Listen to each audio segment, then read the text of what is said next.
Hey everybody, it's Goldsbro. Welcome back to more Pokemon Yellow. In the last episode, we visited Bill and we got a ticket to the S.S Anne, all the way in Vermilion City. And in the last episode, we got to Vermilion City. Now, few things I should note. I forget it was off camera or not, but Ivysaur gets taught the Body Slam TM I have. Body Slam is a good move to me, honestly. I think it's powerful because it's like 80 power if I remember, and it has a chance of paralysis. In which, right here, I'm trying to look for somebody who tells me, hey, there's a Pokemon that's sleeping on the road, which we have not yet seen and we'll see in the next episode.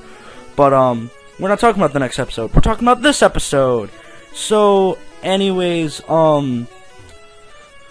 yeah. I already fought all the trainers on the S.S Anne because I do not want to spend hours among hours of time just like showing you guys all the battles on here. I'm sorry, but I just can't do it. There we go, Snorlax. Snorlax, we'll talk about when we find him. And in case you guys are wondering, yes, he's going to be my final team member. And by final, you guys will figure out what I mean by that, actually, in this episode. Later on. But, saving, we go up here, and we should run into Buttcock, who thinks he's French. Bonjour. Yeah, bonjour is French. I was thinking if it's French or German. Then I remembered Rugrats in Paris. Freaking Jazz Finster says bonjour. Whatever. His Spearow is still is still not evolved. I think it's level 20? I don't really know. Not paying attention all that much. Level 19. Eevee, by the way, is level 18, guys. Gary, Buttcock, whatever, he still doesn't know how to train his Pokemon. I don't think he ever will learn how to train his Pokemon. Anyways, in this fight, okay, something weird about the fight after this. I know that's in like 2 or 3 episodes. I can't believe I don't remember, and I just recorded the rest of episode 7. By the way, yeah, this first little part of episode 7, which is basically the fight with Buttcock, this was about 4 or 5 days ago. Because I had a bunch of family over for Thanksgiving, and I didn't want to record while my niece was here, because I was afraid my niece was going to be like, hi, everybody! Hi! Okay, that's kind of a bad impression of my niece, even though she is like 4. But, if I'm right, because I'm, like I said, I'm not really paying attention at all. Whoops. He has a Kadabra. He does not have Kadabra in this fight, for some reason. He doesn't have Kadabra in the next fight, which is kind of weird. But it's gonna be easy to figure out what his evolution will be once you see the Pokemon he has in his next fight, which is kind of interesting. Now I'm gonna talk about a theory here that can only be believed through Fire Red and Leaf Green, and Red and Blue. He has Eradicate for this fight. There is a theory because in Lavender Town, which is the town after this, he's in Pokemon Tower, and Pokemon Tower is like the cemetery of Pokemon. And he's like, hey, your Pokemon's not dead, but I can at least make him faint, let's go. And the theory about this is that Gary's Eradicate actually had died. Had actually died because you apparently hurt him too much on when you were fighting on the S.S Anne. And it was too late for him to reach a Pokemon Center. However, Game Freak has noted that this is not true, and etc., etc. But yeah, we won, and we beat Buttcock and all that mess, and he's telling us about the Cut Master. I honestly am not paying too much attention. Just talking about some things. I finally beat Black Tower in Black 2. Oh my god, that place was not black at all. But we did get a shiny Gibble, even though that took me forever to do. Oh my god. But yeah, we got it. I got a shiny Gibble. It's really cool. I will be nice to you guys. If you have Pokemon Way 2, any of you who watch my videos, which I'm not surprised if you don't, and have not gotten the shiny Gibble, and you have White 2 and you've beaten White Tree Hollow and you got the Dratini, if you hatch shiny Dratinis, I will hatch and trade you a shiny Gibble. And I will note that this Gibble will probably have a crap ton of attack because of the fact that the Garchomp that I have currently in my Black 2 got massive overdoses of proteins and a lot of fitness fighting at Joint Avenue, or Famous Avenue as it's called now. Anyways, we got Cut from the Cut Master. Cut is a weak move. It's a normal type move that does only 50 damage. Not worth it at all. Don't give it to any of your Pokemon. You do, you are an idiot. I am sorry, but you will be an idiot for that. But anyways, if you were to actually lose the fight with Gary, I mean, if you were to lose any fight that was in there, you can come back here after you've learned the move Surf, and you can find the mysterious truck, which is believed to have Eevee inside of it. I mean, not Eevee, Mew. Mew, I think, you know what, I will talk about Mew. I don't know that much about Mew, but I do know that it is very, very balanced, which is, it's very balanced, but it's really good balanced. And, yeah, we're going into Diglett's Cave, and we're trying to catch one because I found out that Rattata cannot learn Cut. Ugh. But, anyways, I do cut out here because I did decide to stop and then I accidentally loaded the save state, which was, before I even started recording, about 15 minutes before. But, anyways, I do add I do catch another Diglett, and I add it to my team, and I name it Magoichi, which you're going to see in a moment. If you're going to wonder why I named it Magoichi, if you've ever played Samurai Warriors, or watched Sengoku Basara, played Pokemon Conquest, played Nobunaga's Ambition, played Kessen maybe, I don't know, you'll know who Magoichi is. My main joke is supposed to be because, Magoichi is supposed to, Diglett's supposed to dig tunnels, right? Magoichi digs girls. See what I did there? I made a pun. Very dumb pun, though. And also, the slave that I'm going to have, it won't have that question mark that was on the nickname. I don't know if you can see it yet. I don't know. I bet you guys are going to be wondering, because I'm already telling you, why did I catch a Diglett and not a Dugtrio? Don't you want this playthrough to be easy? Well, I do, but at the same time, I don't want a level 29 Dugtrio, because I do plan on using it for the gym, because it makes the gym leader retardedly easy, because of the fact that, well, Lt.Surge, who is the biggest racist of all, who's pretty much a gigantic racist that when it comes to Pokemon, has only one Pokemon, and and the only moves that it knows that aren't electric can miss. But, yeah. Magoichi, and I taught Dig to Charmeleon, which means it does have a really powerful move, which just about everybody on my team is going to have a good move by the time we have 4 badges. And anyways, the gimmick of this gym is that there are trash cans. You talk to the trash cans, you can find buttons, and when you find the buttons, you unlock a electric door. Once you find the first one, you can find then you have to find the second one. If you don't find the second one, the whole thing resets. Anyways, in case you haven't noticed, the Pokemon here are all electric. That's sort of the main reason why I caught Diglett. But at the same time, I wanted to use it, because I did try using a Diglett before in one of my playthroughs of Fire Red, and it was pretty good. My one problem that I have with Diglett is that it has 18 defense at level 20.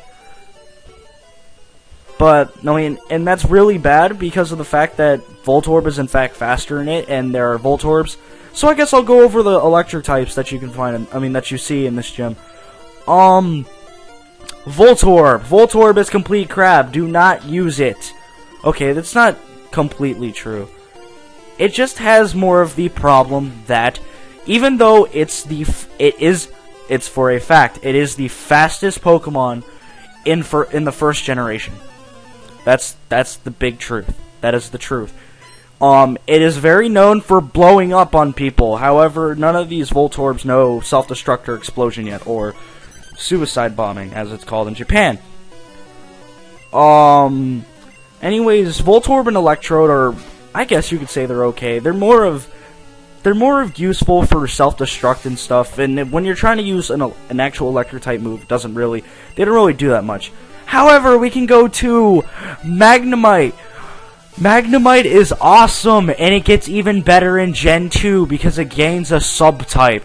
And then it gets even better in Gen 4 because it gets an amazing evolution. But back to Magnemite and Magneton in Gen 1. In Gen 2, they gain an electric subtype. I mean, not an electric subtype, a steel subtype, in which, that helps them because, that helps them, but at the same time, that's really bad, because now they will have in Gen 2, they'll have a quad resistance to ground types. And sadly, in Gen 3, 4, and up, they do not have Levitate, which is kind of weird, but they do have Sturdy, which is really helpful in Gen 5. Back to Gen 1. Okay, they have they're really slow, they have good defenses, and they have a great special attack. That's just about all. Yeah, I'm surprised though that my Diglett managed to pretty much survive the whole gym, and even against the gym leader. But man, I burnt about 11 minutes of talking. Gosh. I have a Pikachu plushie. I have a Pikachu plushie right here, right next to me. Oh yeah, so who is ready for Christmas? I can't wait for Christmas because my brother is going to be coming in soon.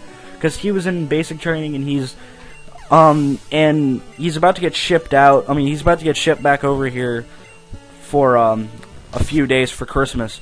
He's doing airborne training and stuff like that. And he's totally not going to be happy when he's like, oh, you fucking nerd. You're playing Pokemon, you're recording Pokemon, that's even more nerdy. Faggot. And I'm just like, okay, chill, nigga.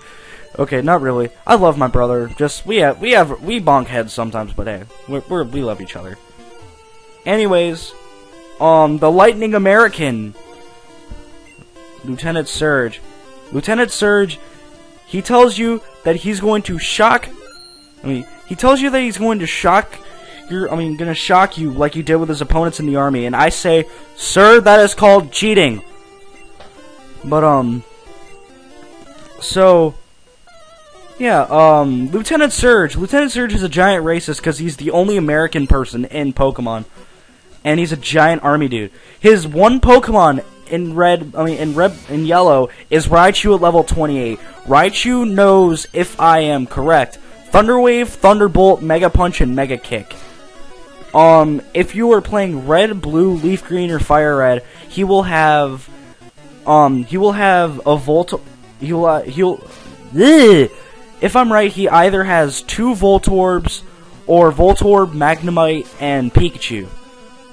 No, he has Voltorb, Pikachu, and Raichu. Those are his 3 Pokemon in Red, Blue, Fire Red, and Leaf Green.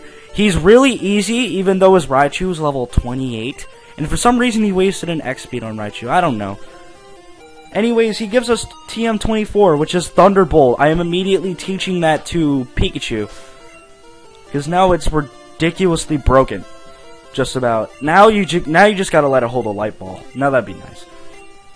So, anyways, I found out what that trade was for. It's, if you trade the guy a Clefairy, he will give you Mr. Mime. I told you already how good Mr. Mime is, but I am not using it, because I'm using Diglett, and then I'm using Snorlax when we get to that point. Wow. Oh yeah, now we're about to get Squirtle. Squirtle, like I said before in the last episode, he's really defensive, he's kind of slow, and he has amazing special. That's about it. I do teach him Bubble Beam, of course, and I do some off-screen trading by fighting some of the, some of the trainers that I missed. Like, I fight the trainer that I missed in Mount Moon, and then I fight a few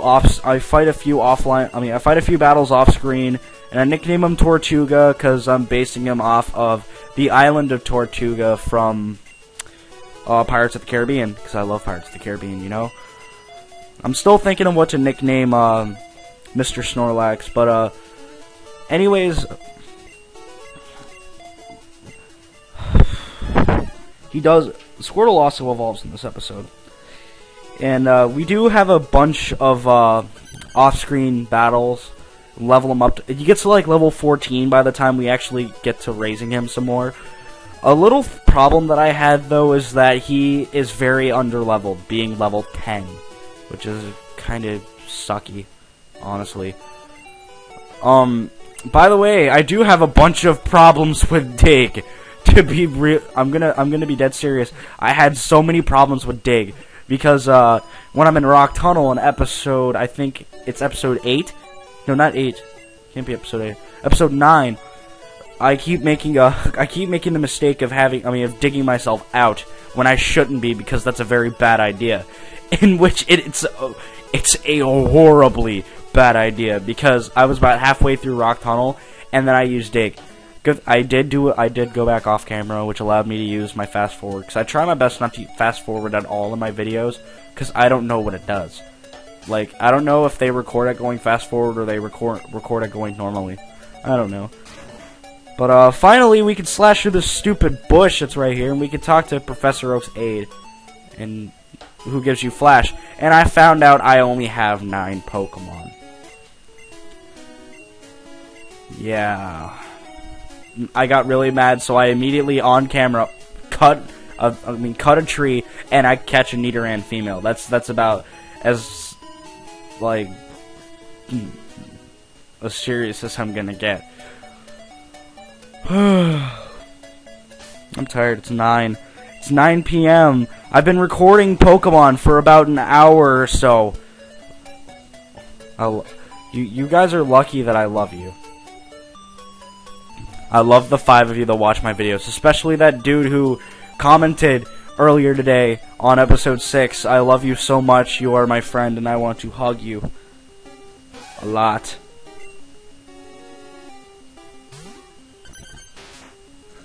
Ugh. I'm sorry guys, I'm tired. I think I have a quiz tomorrow.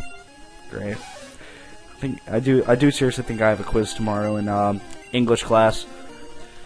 But it doesn't really matter. I also have a novelette due in January that I haven't started yet. A 25-page novelette kind of thing where I have to write about one of my a character that I made in for a book.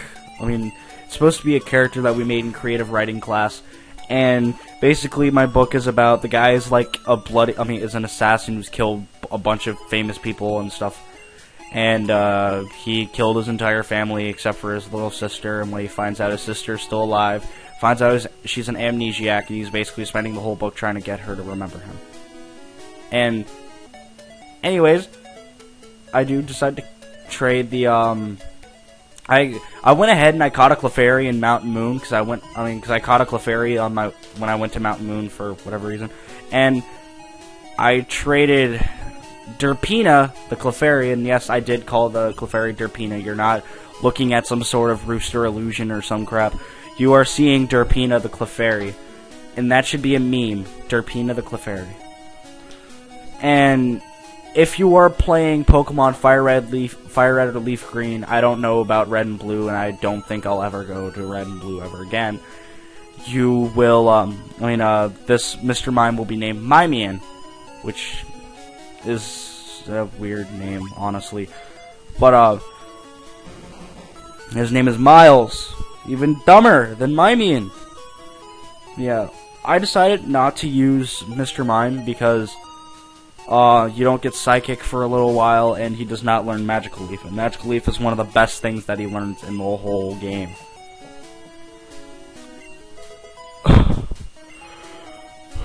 And I decided to teach Mr. Miles, Flash. I could have gotten the Clefairy. If I wanted to use Mr. Mime, I would have gotten the Clefairy, and I would have leveled it up a bit before I actually traded it, because there was no way in hell I was going to take it at level 11 and use it like that. No way in hell. Ugh, God. I'm tired. Why am I tired? I don't want to be tired. No. And I got the bike, by the way. You guys saw that already. I traded the bike voucher and I got the bike. And now we're going to be riding around, and you're going to see a couple of battles of me using, well, my new Squirtle. Against 2 hikers who I skipped up here. I mean, up on, Cerulean Cape. And they're like, you're trying to get to Bill, aren't you? And I'm like, nope, I already saw him. The ship's already gone. But yeah, something that's gonna make my team extremely good against rock types is that both grass and water types are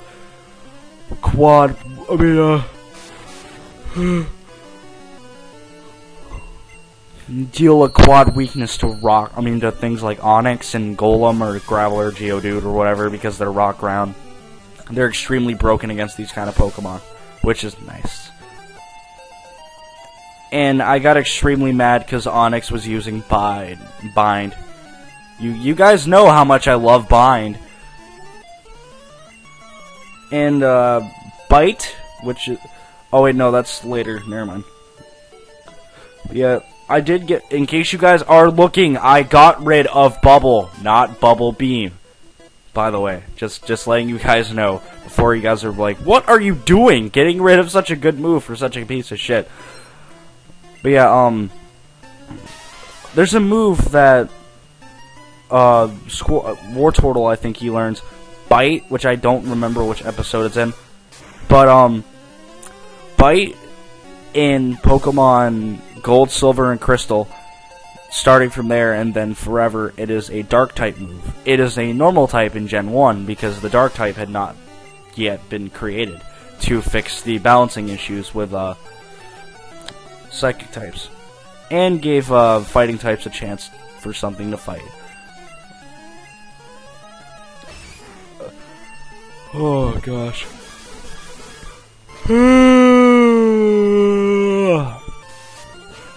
You know, anybody who watches my videos, you should give me your Xbox gamer tag. We could play on Xbox together, or maybe if I ever... Nah, one of my friends told me not to play Brawl Online, so I won't, because I trust them. Ugh, gosh.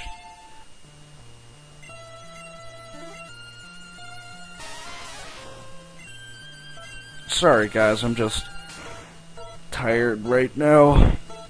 How those people who are pretty much like under 18, how's your school year going? You getting any good grades? I had good grades and stuff. Anyways, Tortuga's evolving!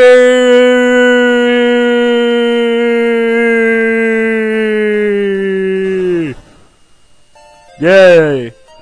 I got Wartortle. Wartortle is sweet.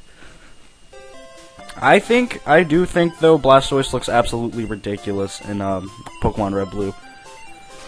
Anyways, that's the TM for Seismic Toss, and that'll be it for now.